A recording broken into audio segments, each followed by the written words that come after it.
With 76 selections in CSE 2022, Study IQ IS aims at providing high quality IS preparation at a very affordable cost. हमारे P2I यानी कि prelims to interview 2024 live batch के साथ आप CSE exam की तैयारी कर सकते हैं with features like live classes, 1-to-1 mentorship, daily answer writing, success in prelims and mains crash course, 18 books across all subjects, interview guidance program, and the most unique feature, mains residential program, where Study IQ students clearing prelims 2024 will be called to Study IQ campus at no additional cost.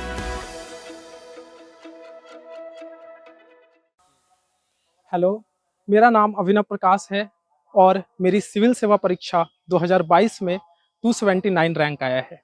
ये मेरा second attempt था। मेरा first attempt में CSAT के वजह से prelims ही qualify नहीं हो पाया था। मेरी उम्र 22 साल है और मैं एक हम्बल बैकग्राउंड से बिलोंग करता हूँ। मेरी अपब्रिंगिंग रूरल बैकग्राउंड में हुई है, रूरल एरिया में हुई है। इनफैक्ट मेरा जो डिस्ट्रिक्ट है वो भी एस्पिरेशनल डिस्ट्रिक्ट है। मेरे जो पेरेंट्स हैं वो एग्रीकल्चर पे डिपेंडेंट हैं। बात करें एकेडमिक जर्नी का तो मेरा 12th तक PCM था। उसके बाद मैं स्विच करके आर्ट्स लिया और मेरी ग्रेजुएशन दिल्ली यूनिवर्सिटी से हुई।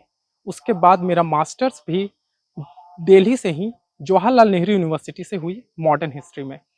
मेरा ऑप्शनल पेपर हिस्ट्री है और इस बार मेरा हिस्ट्री ऑप्शनल में 304 मार्क्स आया है, जो इस साल का हाईएस्ट मार्क्स है। साथ ही साथ हिस्ट्री ऑप्शनल में जो पेपर 2 होता है मॉडर्न हिस्ट्री और वर्ल्ड हिस्ट्री का, इसमें मेरा 180 मार्क्स आया है, जो आज तक का जो 35 साल का यूपीएससी का हिस्ट्री रहा है उसमें आज तक किसी का भी इतना मार्क्स हिस्ट्री ऑप्शनल में नहीं आया है। तो अब हम लोग बात करते हैं हिस्ट्री के स्ट्रैटेजी के ऊपर। तो हिस्ट्री में जो सबसे पहला चीज़ है ऑप्शनल के लिए वो है कि previous year questions and syllabus. किसी भी गवर्नमेंट एग्ज़ाम के लिए जब हम पढ़ते हैं तो उसमें प्रीवियस ईयर क्वेश्चन और सिलेबस का एक बहुत ही इम्पॉर्टेंट रोल होता है, क्योंकि अगर जब तक हम उस PYQ और सिलेबस को नहीं देखते हैं हम लोगों को आइडिया ही नहीं लगता है कि हमें पढ़ना क्या है, क्वेश्चंस के यूपी एग्ज़ाम के डिमांड्स क्या हैं, हमको किस स्टैंडर्ड पे आंसर लिखने हैं। और ख़ासकर जब हम बात करते हैं हिस्ट्री ऑप्शनल का तो इसमें तो बहुत सारा कॉमन परसेप्शन है। जैसे कि लोगों का मानना है कि हिस्ट्री ऑप्शनल काफ़ी कॉम्प्रिहेंसिव और वास्ट है। साथ ही साथ लोग ये भी मानते हैं कि ये पेपर स्कोरिंग नहीं है। लेकिन जब आप मेरा मार्क्स देखिएगा तो आप इससे अनुमान लगा सकते हैं कि पेपर 2 में मेरा 180 है। मतलब कि किसी भी ऑप्शनल में, मैथ को अगर हम एक्सेप्शन लें या छोड़ दें, तो किसी भी ऑप्शनल में 180 मार्क्स किसी का नहीं आता है, बट मेरा हिस्ट्री ऑप्शनल में आया है। तो I mean, अगर if you wrote a very standard answer, at the end आपका आंसर ही मैटर करता है और उसी के बेसिस पे आपको मार्क्स मिलता है। तो ये जो कि स्कोरिंग पेपर नहीं है या फिर बहुत ही वास्ट सिलेबस है, ये सब मुझे लगता है कि ये मिथ है। ऐसा कुछ भी नहीं है। अगर आप प्रीवियस ईयर क्वेश्चन और सिलेबस को थॉरली रीड करेंगे तब आपको इसका आइडिया लगेगा। क्योंकि होता क्या है, जैसे मैंने क्या किया था कि जो 35 साल का जो यूपीएससी का पूरा प्रीवियस ईयर क्वेश्चन है हिस्ट्री का, मैंने उन सारे क्वेश्चंस को थॉरली पढ़े थे और बनाए थे। इससे हुआ क्या और मुझे इससे आइडिया क्या लगा कि अगर किसी भी टॉपिक या किसी भी चैप्टर को जब हम पढ़ रहे हैं तो उस चैप्टर में इम्पॉर्टेंट एस्पेक्ट्स क्या हैं, क्योंकि आप उस पूरे चैप्टर को आप ऐसे नहीं पढ़ सकते हो। उसके जो इम्पॉर्टेंट एस्पेक्ट्स हैं आप उसको अगर सिर्फ फोकस करके पढ़ोगे तो ये यूपीएससी का सिलेबस हिस्ट्री ऑप्शनल का आपको काफ़ी इजी और बहुत ही शॉर्ट, बहुत ही लिमिटेड लगेगा। इनफैक्ट जो क्वेश्चंस होते हैं वो भी, क्योंकि हिस्ट्री एक स्टैटिक सब्जेक्ट है, तो इसमें जो क्वेश्चंस भी होते हैं वो भी रिपीट होते रहता है। तो अगर आप PYQ बनाए हैं तो आपको क्वेश्चंस को एग्जाम में डिकोड करने में ईजी होगा। मैं एक एग्जाम्पल से आपको समझाता हूँ। जैसे कि इस बार जो क्वेश्चंस इस बार आए थे रिगार्डिंग हड़प्पन पे, कि ओरिजिन को लेकर हुआ था कि ग्रेजुअल इवोल्यूशन है या फिर वो फॉरेन ओरिजिन है। तो अब इसमें क्या है कि आपको इसमें हिस्टोरियोग्राफी वगैरह को लिखना होगा। बट अगर आप ये क्वेश्चंस को PYQ में, ये पहले भी क्वेश्चंस ही आ चुका है। इनफैक्ट हर दूसरे साल पे हड़प्पन्स पे ओरिजिन और डिक्लाइन पे क्वेश्चन आता है। तो अगर आप ये पहले ही से प्रिपेयर्ड कर रखे हैं तो आपका रियल एग्ज़ाम में जो ऑप्शनल पेपर का एग्ज़ाम होता है, उसमें आप टाइम सेव कर सकते हैं और एक अच्छा आंसर लिख सकते हैं। बात करें अगर हम सिलेबस पे कि सिलेबस का इम्पोर्टेंस कैसे बढ़ता है, तो अगर आप जैसे आप हड़प्पा पढ़ रहे हो या वैदिक पीरियड पढ़ रहे हो, तो वैदिक पीरियड में आपको क्या पढ़ना है ये सिलेबस से पता चलेगा।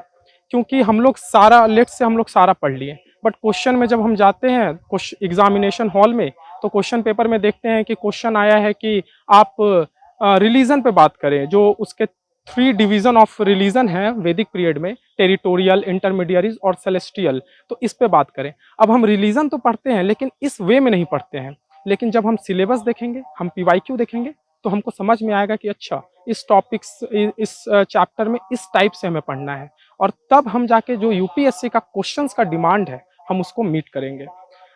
तो इस वजह से मेरा तो सजेशन रहेगा लोगों से जो एस्पिरेंट्स हैं कि पीवाईक्यू और सिलेबस को आप प्रिंट आउट फॉर्मेट में अपने पास रखें, उसको थॉरली रीड करें और उसको हर दिन देखते रहें और उसके अकॉर्डिंगली ही अपना स्ट्रैटेजी बनाएं। ये बहुत ज़्यादा हेल्पफुल होगा सारे लोगों को। दूसरा जो हिस्ट्री ऑप्शनल में इम्पॉर्टेंट एरिया है वो है रिलायबल सोर्सेस। आप जो भी सोर्सेस रेफर करते हैं वो रिलायबल होना चाहिए, क्योंकि हिस्ट्री एक ऐसा है, बहुत सारे ऐसे टॉपिक्स हैं जो बहुत कंट्रोवर्शियल होते हैं, उस पे आपको सिर्फ और सिर्फ ऑथेंटिक सोर्सेस को ही रेफर करने हैं, हिस्टोरियंस को रेफर करने हैं, तभी आपका आंसर ऑथेंटिक होगा और उस पे मार्क्स अच्छे आएंगे। अदरवाइज आप मार्केट में बहुत ऐसे मटेरियल हैं जिसको आप रेफर कीजिएगा तो हो सकता है कि गलत इन्फॉर्मेशन हो, तो ये आपके लिए एक बहुत ही निगेटिव प्रूफ हो सकता है। तो प्लीज़ आपसे ये रिक्वेस्ट होगा कि आप रिलायबल सोर्सेस को रेफर करें, जैसे कि एनसीईआरटी हो गया, या जो रियल हिस्टोरियंस के जो आर्टिकल्स होते हैं या जो हिस्टोरियंस के बुक होते हैं, जैसे प्लासी टू पार्टीशन जो है शेखर बंदोपाध्याय का, तो उसको रेफर करें। सुमीर सरकार का जो बुक है या जो अर्जुन देव का बुक है, तो इन सारे चीज़ों को रेफर करें, ना कि आप कहीं से भी कोई सेकेंडरी सोर्सेस को। जैसे मार्केट में आपको कहीं भी किसी का नोट्स मिल जाता है, हो सकता है उस नोट्स में कुछ पॉइंट्स गलत हो, आप उसको अपने आप एग्जाम में अपने आंसर में अगर नोट डाउन कर देते हैं तो वो आपको निगेटिव हो जाएगा आपके लिए। तो प्लीज़ रिलायबल सोर्सेस पे अपना पूरा आपका जो मटेरियल होना चाहिए वो रिलायबल होना चाहिए और ऑथेंटिक होना चाहिए। थर्ड जो इसमें सबसे इंपॉर्टेंट चीज़ है वो है हिस्टोरिकल सोर्सेस। हिस्ट्री में आप कुछ भी चीज़ है वो हम हिस्टोरिकल सोर्सेस से ही जानते हैं। हिस्टोरिकल सोर्सेस का आप जो नोट्स आपका होना चाहिए वो बहुत ही सिस्टमेटिक और स्ट्रक्चर्ड वे में होना चाहिए। हिस्टोरिकल सोर्सेस 2 टाइप के होते हैं, एक होता है आर्कियोलॉजिकल सोर्सेस जिसको हम बोलते हैं पुरातात्विक स्रोत, और दूसरा होता है लिटरेरी सोर्सेस जिसको हम बोलते हैं साहित्यिक स्रोत। लिटरेरी सोर्सेस फर्दर डिवाइडेड है आपका फॉरेन अकाउंट्स में और इंडिजीनियस अकाउंट्स में।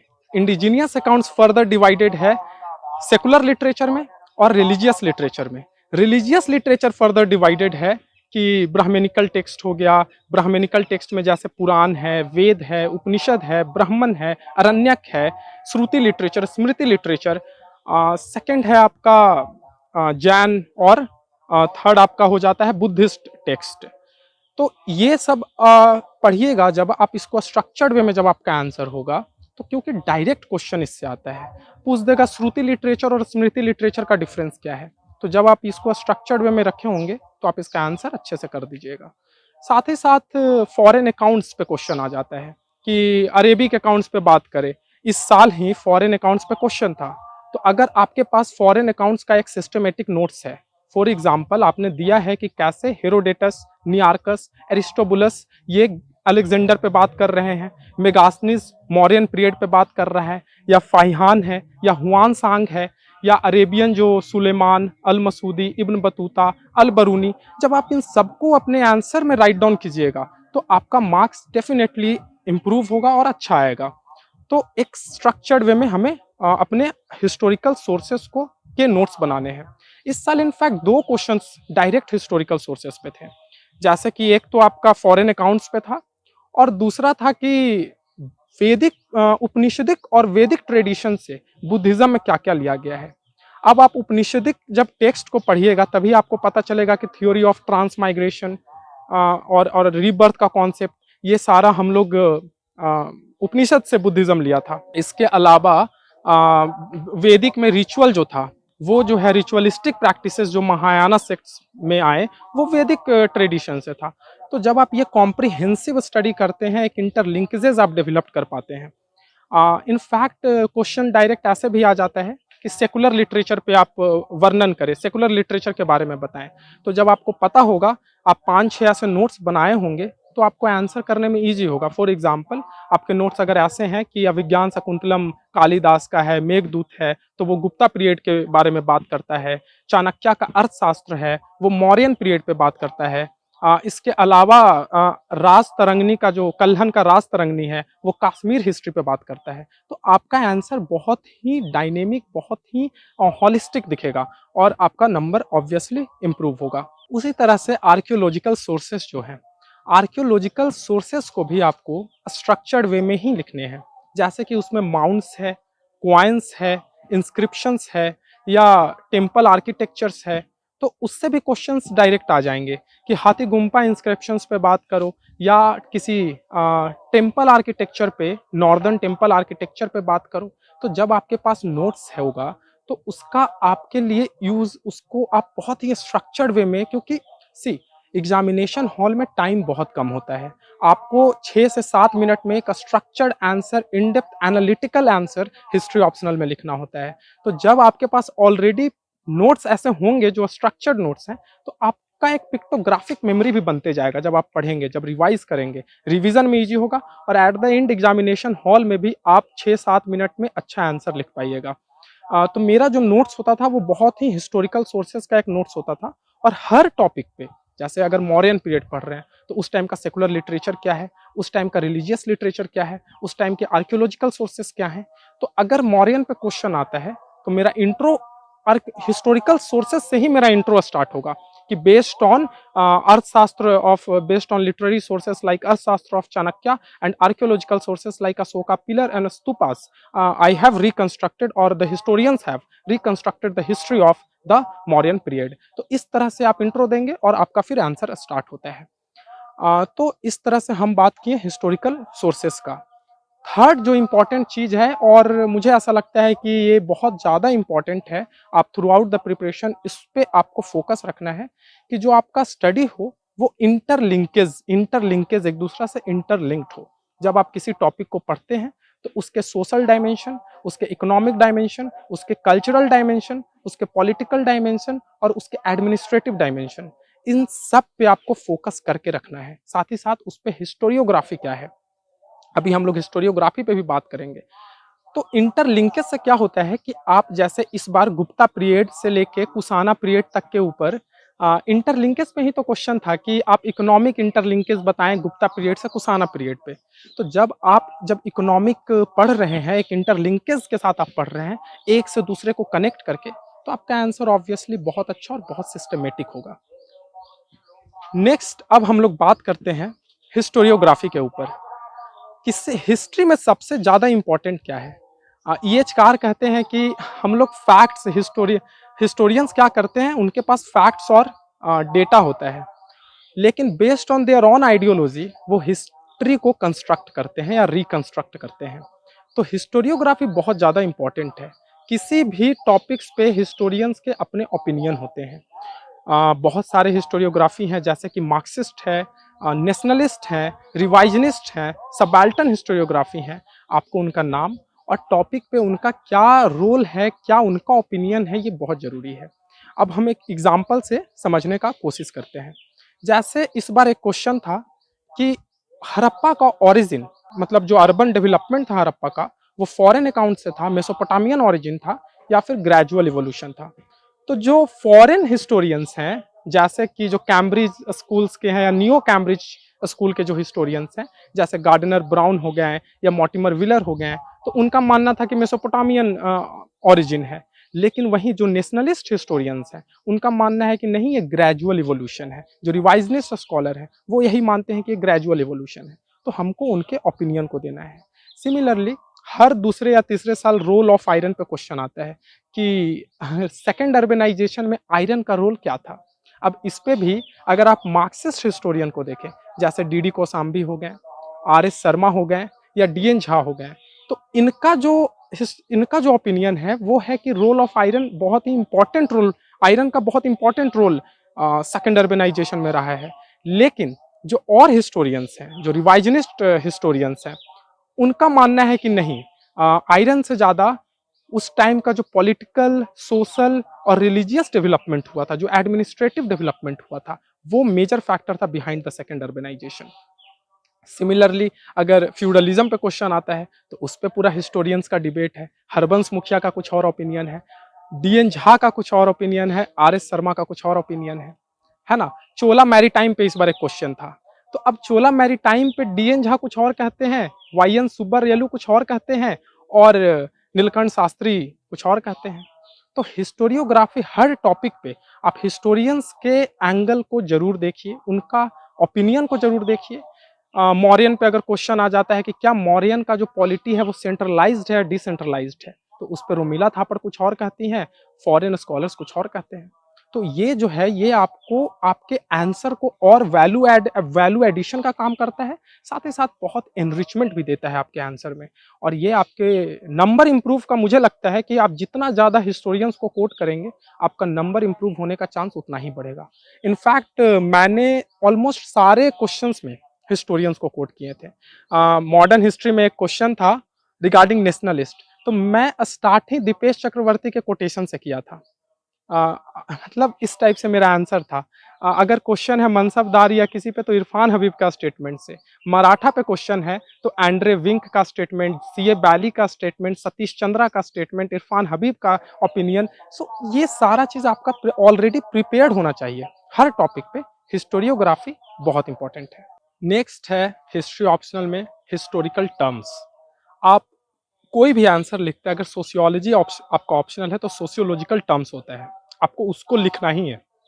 अगर आप हिस्ट्री ऑप्शनल पे लिख रहे हैं तो हिस्टोरिकल टर्म्स आपको बहुत ज़्यादा लिखना है। इनफैक्ट जैसे कि आप फ्यूडलिज्म पे क्वेश्चन है तो अर्बन एनीमिया, मॉनेटरी एनीमिया, ये सब टर्म। अगर अर्बनाइजेशन पे क्वेश्चन है तो एग्रेरियन सरप्लस, ट्रेड सरप्लस, इन सब जो टर्म्स है उस वो आपका ऑलरेडी होना चाहिए। आपका आंसर जनरल आंसर नहीं दिखना चाहिए, क्योंकि हिस्ट्री ऑप्शनल है। ऑप्शनल एमए लेवल का आंसर डिमांड करता है, तो जाहिर सी बात है कि उसके टर्म्स हो तभी आपके आंसर अच्छे दिखेंगे और आपका नंबर भी अच्छा मिलेगा।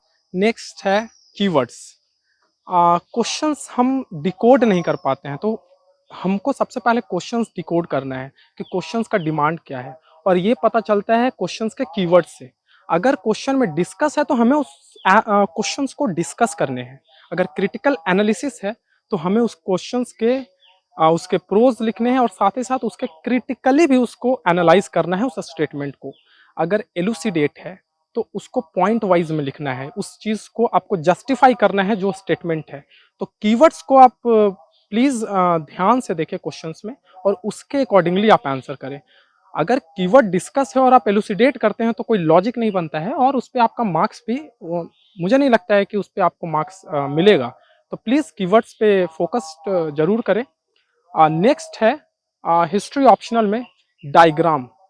बहुत सारे लोग ऐसा बोलते हैं कि क्या इतना टाइम मिलता है कि हम डायग्राम बना सकें, तो मुझे ऐसा लगता है कि आई थिंक मैंने जो किया था मेरे पास टाइम बच गया था, तो मैं एक रफ डायग्राम भी अगर 2-3 क्वेश्चंस में आप बना देते हैं तो आपका 4-5 मार्क्स और लोगों से ज़्यादा आप फेच कर सकते हैं। और डायग्राम ऐसा कुछ बहुत ही वो नहीं बनाना है। अगर अकबर पे क्वेश्चन है तो अकबर एक भारत का मैप बना के अकबर का जो टेरिटोरियल जो एक्सटेंट था आप उसको बना दें। परमानेंट सेटलमेंट पे है तो परमानेंट सेटलमेंट पे भारत का मैप बनाएं और दिखा दें कि बिहार, बंगाल और उड़ीसा जैसे रीजन में परमानेंट सेटलमेंट्स हैं। अगर रोमन ट्रेड, जैसे इस बार था भी रोमन ट्रेड पे क्वेश्चन, तो आप उसको ग्रीस या रोम से जो वेस्टर्न पोर्ट से कनेक्ट करके दिखा दें कि कैसे वो भरूच और जो वेस्टर्न पोर्ट्स हैं उससे कनेक्टेड था। तो इस तरह से आपको एक रफ डायग्राम जिसमें 10 सेकेंड या 15 सेकेंड लगेगा और आपका आंसर एनरिच हो जाएगा। जो चेकर होंगे, जो एग्जामिनर हैं, उनको ऐसा लगेगा कि आपको इस टॉपिक पे क्लैरिटी बहुत अच्छा है। तो डायग्राम भी इम्पोर्टेंट रोल प्ले करती है। अब हम लोग बात करते हैं कि हिस्ट्री ऑप्शनल के लिए बुक्स मैंने क्या क्या रेफर किए थे। तो देखिए, ऐसा कोई एक बुक मैंने रेफ़र नहीं किया था या मैं किसी भी एक सिंगल बुक को थॉरली पूरा नहीं पढ़ा था। सिवाय एक का जो मैं अभी बात करूँगा। तो मैपिंग के लिए एक रंजन सिंह का एक बुक आता है। ये आई थिंक जीकेपी पब्लिकेशंस का बुक है, आप उसको रेफ़र कर सकते हैं। और मैपिंग का मेरे ख्याल से जो है कि अगर आप प्रीवियस ईयर क्वेश्चंस को एनालाइज़ करेंगे, तो आपको ये दिखेगा कि मैपिंग में बहुत सारे ऐसे मैपिंग साइट्स हैं जो रिपीट होते हैं।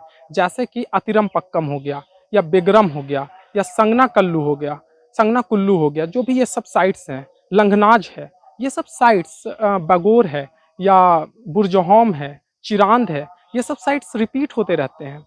तो आपका मैपिंग का नोट्स इस टाइप से होना चाहिए कि पैलियोलिथिक के ये इंपॉर्टेंट साइट्स हैं, और ये बुक आपको एक बहुत अच्छा बेस देगा। सेकंड, आपको नियोलिथिक या मेसोलिथिक है तो Mesolithic, Neolithic, Harappan sites, temple जब साइट्स बना रहे हैं तो उसमें सैविज्म जो टेम्पल्स हैं उसके अलग साइट बनाइए, वैष्णविज्म के अलग बनाइए। आप इस बुक को भी रेफर कर सकते हैं, या तो फिर आप जैसे रोमिला थापड़ का जो एंशियंट हिस्ट्री का किताब है, उस पे भी जब आप पीछे देखिएगा उसमें काफ़ी अच्छा मैपिंग दिया हुआ है, तो आप उसको भी रेफर कर सकते हैं। बात करते हैं एंशियंट हिस्ट्री के लिए। तो एंशियंट हिस्ट्री के लिए अगर आप मौर्यन पीरियड और वैदिक पीरियड पढ़ रहे हैं तो आप रोमिला थापड़ को रेफर करें। रोमिला थापड़ का जो एंशियंट हिस्ट्री है। अगर आप गुप्ता पीरियड पढ़ रहे हैं तो आप डीएन झा का जो एंशियंट हिस्ट्री का किताब है आप उसको रेफर करें उस चैप्टर के लिए।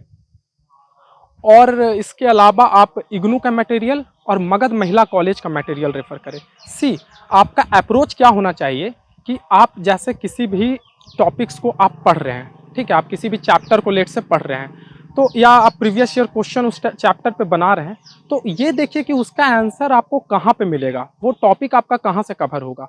आप किसी भी एक बुक में पूरा चैप्टर, पूरा टॉपिक्स नहीं मिलेगा आपको। तो इस वजह से मैं बोल रहा हूँ कि आप बुक्स या गूगल पे सर्च कीजिए, मगध महिला कॉलेज पे अच्छा कंटेंट आपको मिल जाएगा, इग्नू पे अच्छा कंटेंट मिल जाएगा। तो आप ये सब के थ्रू अपने टॉपिक और चैप्टर को कंप्लीट कीजिए। तो ये आपका जो मेन होना चाहिए वो पीवाईक्यू अपने बगल में रखिए। टॉपिक देखिए कि हड़प्पा टॉपिक है, अब उसमें क्वेश्चन देखिए, तो हो सकता है कि 3-4 क्वेश्चन जो उसका है, 3-4 टॉपिक है, वो आपको आर.एस. शर्मा या रोमिला थापड़ का किताब या डीएन झा का किताब से मिल जाएगा। लेकिन कुछ हो सकता है कि आपको कहीं नहीं मिले, तो आपको गूगल पे इग्नू के मटेरियल या मगध महिला कॉलेज का मटेरियल से आपको निकालना पड़ेगा। उसी तरह से मेडिवल का आपका जो मेरा सोर्स था वो था सतीश चंद्र और इग्नू मटेरियल। ये मुझे लगता है कि मोर देन सफिशिएंट है। थर्ड है मॉडर्न हिस्ट्री, क्योंकि मेरा मास्टर्स भी मॉडर्न हिस्ट्री में रहा है, बट इसके अलावा मुझे लगता है कि मॉडर्न हिस्ट्री के लिए Shekhar Bandopadhyay is a Bible.